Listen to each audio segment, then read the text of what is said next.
What's up, you guys? Welcome back to my channel. I'm going to do a recap for Love After Lockup. This past week's episode, well, it was called Freak in the Sheets. Several of the inmates got released. One will be released next week, and one was supposed to be released, but for some reason did not. We do not know what's going on with that yet. Hopefully next week we will find out why Ray did not get out of the van and go towards Britney and his family. That's still unknown, but to get into it, I'm going to start off with Rachel and Doug. So Rachel is preparing to go pick Doug up. First, she has to put in a call to his probation officer to find out what the stipulations are to his release. His probation officer tells Rachel that Doug can have free time, if you will, Monday through Friday from 8 a.m. to 5 p.m., but he has to be inside after 5 p.m. during the weekdays and no time on the weekends. Weekends, he has to remain inside. Obviously, you could tell by Rachel when talking to the police officer, she did not like that, but she really can't help it. She can't do or say much about that. So she packs a cooler full of bologna, non-alcoholic beer, because that was on Doug's list for her to bring.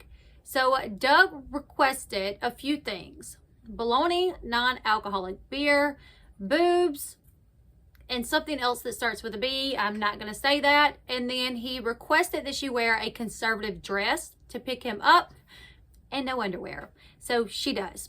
Anyways, on the way to go pick him up, he calls her and they are chatting about his release. She tells Doug that she did talk to the probation officer, and she tells Doug what the stipulations are to his release, that he cannot be out after 5, and on weekends he cannot be out at all.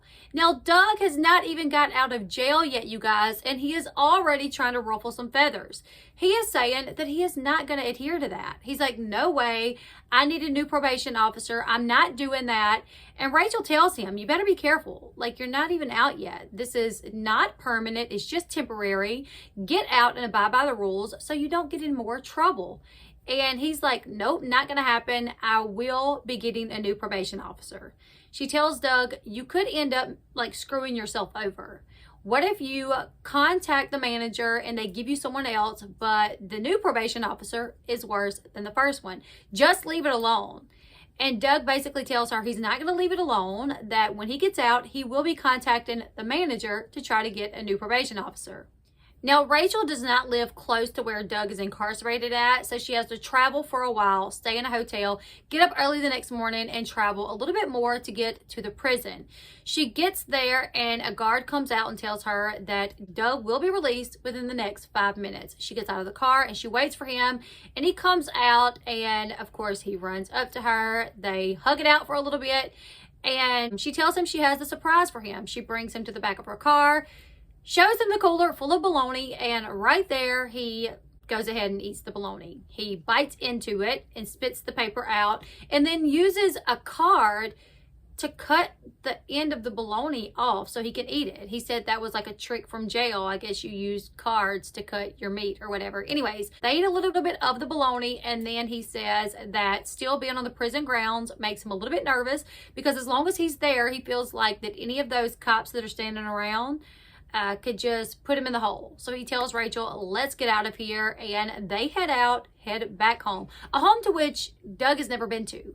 Doug is moving to a whole new town, a whole new home. He and Rachel met while he was in jail, and they got married while he was there. So he's going to be in a whole new surroundings, which leads Rachel to believe that he will succeed once getting out of jail, that he will not violate his probation, parole. She says he doesn't have an addiction problem, but I feel like Doug will listen to me. I feel like being in a new surroundings, that he will be okay. She says that she thinks Doug will listen to her, and she thinks because he has a family now and stability that he will be okay.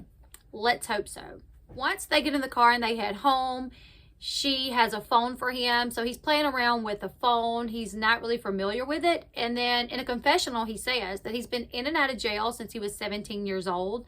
And at one point when he got out of jail for a brief moment, when cell phones were really coming out and selfies were really coming out and social media was really coming out, he said he got out of jail for just a brief few days, and he got a cell phone and he thought he was having a private conversation with one of his friends, but he actually was not. And he posted publicly that he had an STD. And he said he was sitting there at a table with a group of friends, and all of his friends looked at him and said, "You have an STD?" So he's probably going to make sure he's a lot more careful now with how he navigates social media. I'm sure he will get Rachel to help him out with that one. He calls a few friends, and that's where their part of the episode ends. So next we have Britney and Ray. Can I just say that Ray looks older than 29? I'm not here to age shame or anything at all. He's a decent looking guy, but he definitely does not look 29. If you guys agree with me, leave me your thoughts in the comment section below if you guys think he is definitely older than 29. So Britney is up early getting ready to go meet Ray's parents for the very first time so they can ride together to get Ray from this gas station that he will be dropped off at. She's gotten Ray a phone, she set his password, and she heads over to his parents' house. She has never met his parents before, and Ray told her that he grew up poor, that he grew up in a lower class part of town and was hanging out with the wrong crowds, and that's how he got into breaking the law, basically. She pulls up to this house that is very nice. It's very big, it's nice, and she's shocked. She's like, this does not line up with what Ray told me. Ray told me that he come from the hood, so I'm confused to be pulling up in this subdivision with this really big house. Like, it doesn't make sense to me. So right there, red flag number 2. The first red flag is I'm not sure Ray is 29. The second red flag is that Ray has already lied to her about his upbringing and where he come from. Clearly, he comes from a decent background. So she walks up to the door. Ray's mom answers the door. She goes in. She meets everyone. She has shirts for everyone that says, I think they say, "This is where you belong. Welcome home, Ray." And she passes them out to everyone. The grandmother, I have to admit, I like Ray's grandmother. She's very skeptical of this relationship. She's asking some questions. Once they get ready to leave, Britney says, "I have the rental out front. We can go ahead and load up and leave." And then Ray's dad says, "Well, I can chauffeur. I'll be the driver." And then Ray's mom says that Ray's dad does not like for anyone to drive him.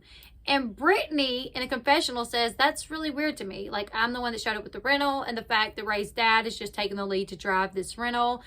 It's a little awkward to me, but because this is the first time that I'm meeting the family, I'm not saying anything." I thought it was a little strange, too, that he just kind of... Do you guys agree? Was it kind of weird that the dad basically said he was going to drive, even though it wasn't their rental? You guys, let me know your thoughts on that.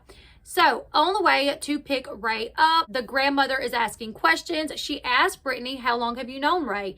And Britney drops a little bit of a bombshell. 9 months. She's only known this man 9 months. She's got him a cell phone, and she plans for him to move in with her. So I was a little bit shocked by that, and so was the grandma. She goes, 9 months, that's not long at all. Britney, you could tell kind of, she's like, "Well, I think it's a decent amount of time." And the grandmother says, "Well, that's not what I mean, but I didn't mean it that way, but it's just not as long as I thought it would be, you know." So they get to the store where Ray is supposed to be dropped off. They park, everyone gets out, and as everyone's waiting, we see Britney in a confessional, and she says she expects for when Ray gets released for her to be the first one that Ray hugs.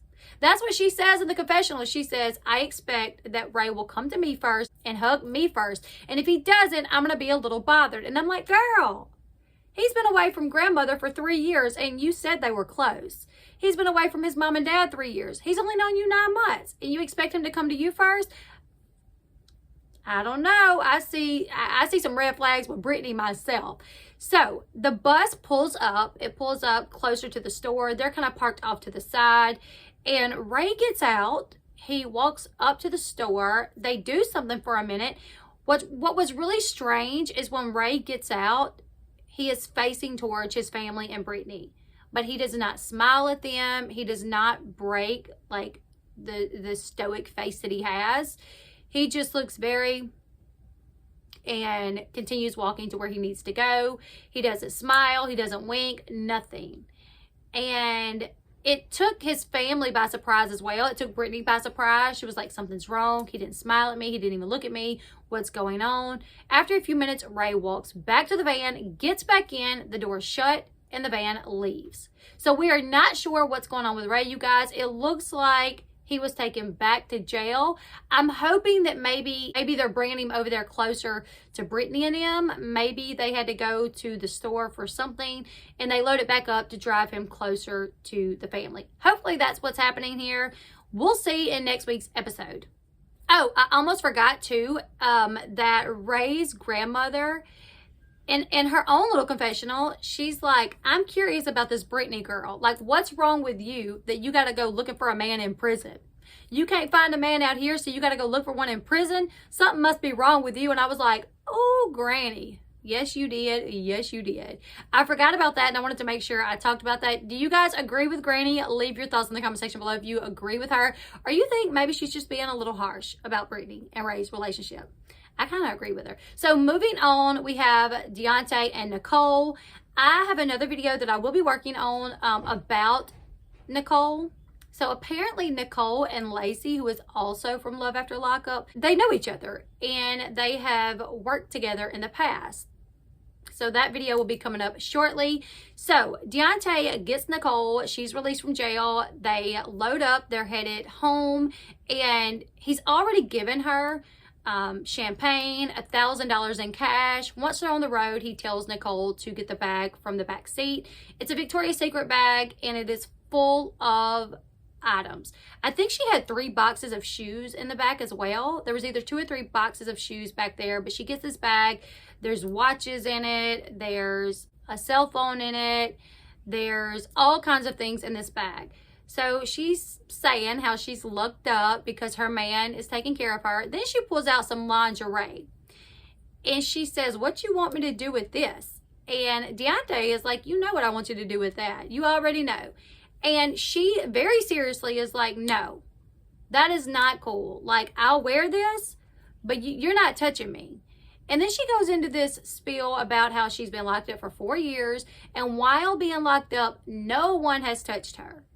So to be touched causes her a lot of anxiety. So she's like, I'll wear the lingerie. I might send you a cute picture here and there, but you are not touching me because I'm already having some anxiety just being out of jail and being touched right now. You guys, anyone that's been in jail, leave me your thoughts on that as well. Like, if you were in jail for, say, a couple of years, are you touched? I mean, I know a few people in jail, and I mean, you're touched. You know, the guards touch you, the other inmates high-fiving, trading things off. Like, I feel like she's kind of exaggerating here just a little bit that you go untouched. And she's letting that be the excuse for why she does not want to be around Deontay in this lingerie.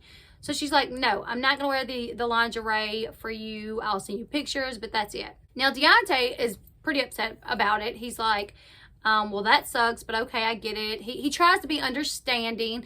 A little further down the road, she starts changing clothes. She's like, we're closer to my mom's house. I need to change clothes. And then she breaks it to Deontay that she is not going to spend the night with him.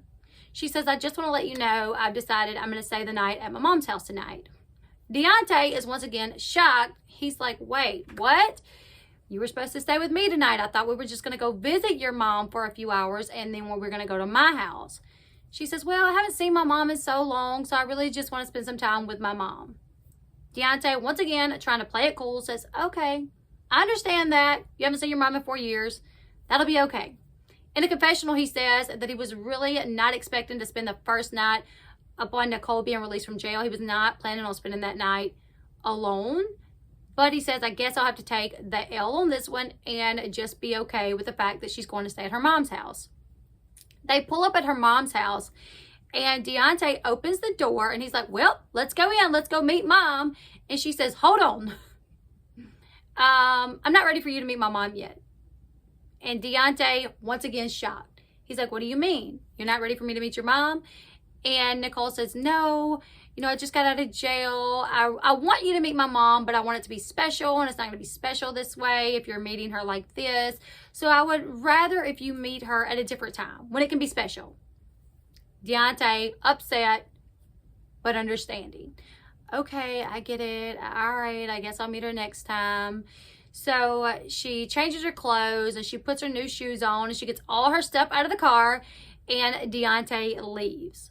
She walks up and she is greeted by her mom, and in a confessional she says that her and her mom was not always close, that when she was younger she was getting high all the time, and that once she got locked up is when her and her mom become close, because her mom moved from the state that she was living in to another state, to the state that Nicole was in prison at, so she could be closer to Nicole. Nicole said that her and her mom visit frequently and have gotten super close since she's been incarcerated. So they meet on the porch. She's super excited to see her mom. She goes inside the house and she's just super happy to be home.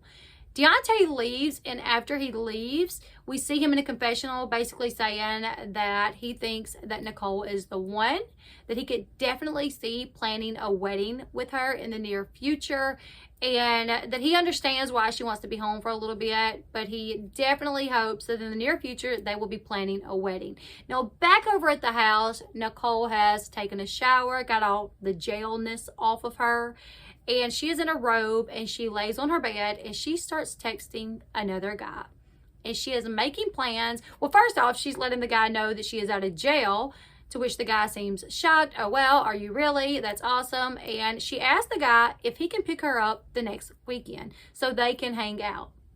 In a confessional, she says, I'm not married. I do love Deontay, but that does not mean that I don't want to have fun. So there's that. Deontay is thinking about planning a wedding, and Nicole is thinking about meeting up with another guy. So we'll see what happens in next week's episode. Now we come to Courtney and Josh. These two are some of my favorites. I really like Courtney and Josh. Josh got out of jail the day before. They spend their first night together as husband and wife. Josh said that Courtney was a nerd in the streets, but a freak in the sheets. They seemed like they had a good night. They plan on making dinner together later that evening. They seem to have a good day. They make dinner. They cook steaks. She asked Josh how he would like his steak cooked, and he tells her, well done. And then he talks about how life is in jail as far as the food that you eat. And he describes it as like not very appetizing, just bland, hard as a rock. And he said, thankfully, they got commissary, so they got to get like cookies and Cokes and ramen noodles and stuff like that. And that was really the better food that they got to eat. Like their actual meals were not decent meals. They were not good. It was the snacks that they got to eat that were better. So he's thankful to be home, now eating a steak and good food. They sit at the table and they talk for a minute. They talk about how Courtney had to give up her career for them to be together. Remember, Courtney was a lieutenant guard at the prison that Josh was in, where he was held. That's where they met. They started a relationship. She would go see him and wear wigs to try to change her appearance, so people did not realize that it was her going to see him. After several visits, they finally got caught. She was fired. She was arrested. She spent 60 days in jail, and she is now on probation. So she lost her whole career. She now has a rap sheet. She has an arrest on her record over this relationship with Josh. She says that she does not regret it, that she is happy, that while a career is important to her, having someone beside her that loves her, having a husband, is even more important to her. Josh tells her that he really wants to get into landscaping and start providing for the family. He's like, you held it down this long, now it's my turn to hold it down for us, and you just kind of sit back and relax. So that's where their episode kind of concludes. We're going to see more of their journey in next week's episode. Now we have my other favorite couple, which is Stan and Lisa. Lisa will be released in like one day, so Stan is getting everything ready. He's getting her wigs ready. He's getting her makeup ready. His friend Dash shows up and they sit down and they're talking, and he has the wigs on the table. Dash is asking him like, what's the deal with the wigs? So he is explaining that Lisa has short hair. She doesn't feel comfortable, so he wants to bring these wigs to make sure she feels comfortable. As they are talking, Lisa calls him. So he speaks to Lisa on speakerphone with Dash sitting right there. First thing that Lisa brings up is the fact that her brother is incarcerated and that he just got arrested like days before that, and that he was actually running from the cops and they had to throw the spikes down to get him to stop. Dash, you can tell, was not happy to hear this. She then brings up her release. She says, I really don't know what name to go by once I'm released. And Stan says, well, what do you mean? What are you talking about? Why do you not know what name to go by? And she says, well, I'm married to 2 different men. What? Bombshell. Lisa is married to 2 different men. Dash seems just as shocked as I am. And Stan tells her that they will get it taken care of with the attorneys, that he's going to hire some attorneys to get that taken care of. And he tells Lisa that ultimately he would like to get her back to her maiden name. They get off the phone and Dash asks, did I hear that right? Did Lisa just say that she's married to 2 different men? Stan tries to explain the situation by saying she got married once. She thinks they got a divorce, but she's not sure. She then got married again and they never got divorced. So as far as she knows, she could potentially be married to 2 men. Dash basically tells him like that he is seeing red flags everywhere. He's like, she's married to 2 men. She sees you with like this money. So what if she tries to scam you? What if she tries to take money from you? What if I come over here one day and you're dead and she's taken all your money and took off in your Mustang? And Stan is like, no, I don't think that's gonna happen. He's like, she can't be scamming too many people. She's in jail anyways. He was like, but I just don't see her as that type of person. So Dash asks Stan, is she marriage material? And Stan says, absolutely, I think so. Now, one thing that I've noticed is every time that Stan has spoke to Lisa on the phone, when they get off the phone, he says, I love you, but she does not. And Dash picked up on that as well. And he said, do you think the feeling is mutual? Do you think Lisa loves you and would marry you? Stan replies, yes. And then Dash says, well, you know, I didn't hear her say I love you on the phone when you guys hung up. And Stan says, well, I know that Lisa loves me. She may not have said it, but trust me, I know that she does. Dash clearly has his reservations. I do as well. The next morning, Stan is headed to go pick Lisa up. Lisa is in a prison that's kind of far away as well. So Stan had to make half the trip one day, stay in a hotel, and the rest of the trip the next day. He is supposed to be there by 8 a.m. because Lisa is supposed to be released at 8 a.m. So he gets there a few minutes before. He gets out. He's walking around waiting for her to come out. 8 o'clock comes. He's waiting. She does not come out. 8:05, she does not come out. 8:15, she does not come out. At that point, Stan says, like, they're cutting into my time now, and I think they would have called me if plans have changed. Say she wasn't going to get out. Like, surely they would have called me. She does not come out. 8:20, 8:25, 8:30. Finally, at 8:30, someone comes through the doors, really short hair, holding some boxes, to which Stan says, is that Lisa? I really can't see her. He starts walking towards her, calling her name, and the episode ends at that. So we do know that Lisa does in fact get out of jail, because on the sneak peek for next week's episode, we see that she is at the house with Stan and they get into an argument and she leaves, and Stan says, I will not apologize to her for that. So she does get out of jail. She does go home with Stan. She is wearing one of the wigs in the sneak peek. The sneak peek does not show Ray and Britney, so not sure what happens there, but the sneak peek also shows Deontay and Nicole, where she is wearing the lingerie and teasing him, but then says, you're not getting none of this. So yeah, listen, Nicole screams scammer to me. Lisa, I'm kind of on the fence about. Well, I mean, let's be honest. Lisa's probably with him for his money as well. I really think Rachel and Doug, they may be okay. Ray, he's been lying to Britney since day one, I think. I don't think he's 29, and clearly his parents did not come, like he did not come from a bad neighborhood with poor parents. You guys leave me your thoughts on this week's episode. Who are you rooting for, and who do you guys think will absolutely not make it? Are you guys shocked at the bombshells that were dropped in this episode? Lisa being married to 2 men, Ray and all his little lies. What else do we have? Oh, the fact that Doug is already causing issues as far as his parole goes, wanting to get a new parole officer. I feel like that may cause him some issues. As far as him and Rachel and their relationship, I feel like they may be okay, but I feel like he's going to buck the parole officer, and that's not going to work out well for him. Do you guys agree? Leave your thoughts in the comment section below. Also, make sure you subscribe to the channel for next week's recap. Next week, probably next Tuesday. Maybe I can get it up Monday. We'll see. But subscribe to the channel. Give this video a thumbs up. And until next time, I'll see you guys later. Goodbye, everyone.